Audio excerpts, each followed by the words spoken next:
देश में चुनावी बिगुल बजने से पहले वित्त मंत्री निर्मला सीतारमण आज अंतरिम बजट पेश करने जा रही है।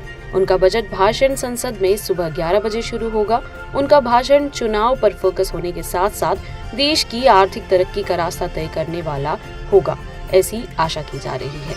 मोदी सरकार ने 2027 तक देश को दुनिया की तीसरी अर्थव्यवस्था बनाने का लक्ष्य रखा है।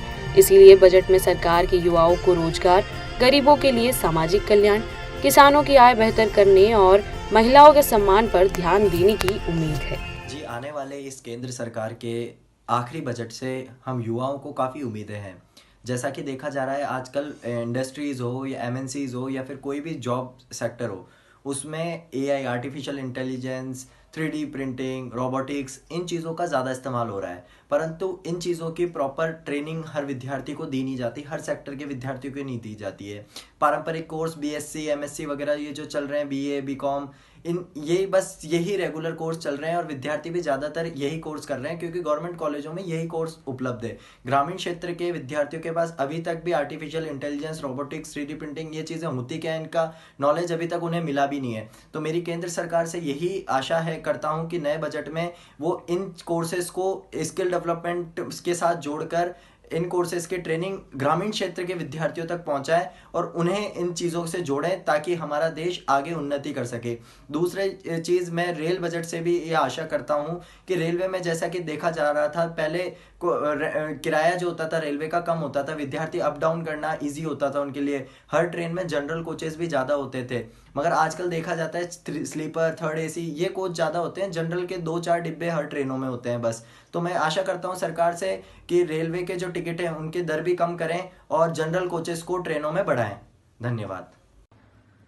वर्तमान समय की यदि हम बात करें तो पूरे विश्व में सबसे ज़्यादा जो युवा हैं वो हमारे भारत देश में है, और ऐसे में हमारे देश के जो युवा हैं वो बेरोज़गार रहेंगे तो हमारा देश विकसित दिशा में आगे बढ़ने की बजाय और पिछड़ता जा रहा है। तो होना ये चाहिए कि सरकार को युवाओं के लिए ज़्यादा से ज़्यादा रोज़गार के संसाधन उपलब्ध कराने चाहिए। हर क्षेत्र में, हर शहर में नई कंपनी और फैक्ट्री खुलवानी चाहिए जिससे जो युवा हैं हमारे देश के वो रोज़गार प्राप्त कर सकें, उन्हें रोज़गार के नए संसाधन मिल सकें और हमारे देश का हर युवा देश के विकास में अपनी भागीदारी निभा सके। केंद्र सरकार अपना बजट जारी कर रही है, उस बजट में केंद्र सरकार को ये देखना चाहिए कि जितने भी सेक्टर में वो बजट को लेकर कि हमें किस फील्ड में कितना बजट जारी कर रहे हैं। तो जो योजनाएं बनाते हैं, योजनाएं बताते हैं कि हमें जैसे एग्रीकल्चर फील्ड हो गया, एजुकेशन फील्ड हो गया, मेडिकल लाइन हो गई, जितने भी है सेक्टर उनका जो बजट जारी करती है, तो उस बजट में गवर्नमेंट को ये देखना चाहिए कि हम जो बजट जारी कर रहे हैं उनमें योजनाएं ना उनको लागू करके, ऐसा नहीं कि हमने लागू कर दिया करके उनके ऊपर आप जितनी भी कंडीशन है सब कुछ अप्लाई करके उनका लाभ मिलना चाहिए लोगों को।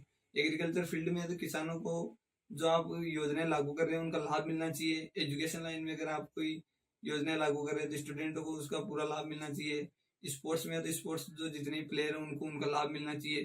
कुल मिला के बात यह है कि जो चीजें आप लागू कर रहे हैं, जो योजनाएं आप बना रहे हैं, उनका हर सेक्टर में जो लोग हैं उनको प्रॉपर रूप से, ऐसा नहीं होना चाहिए कि हमने योजनाएं लागू कर दी और उनको कोई फायदा नहीं हो रहा। गुमराह न करके उनको इन योजनाओं का पूरा लाभ मिलना चाहिए।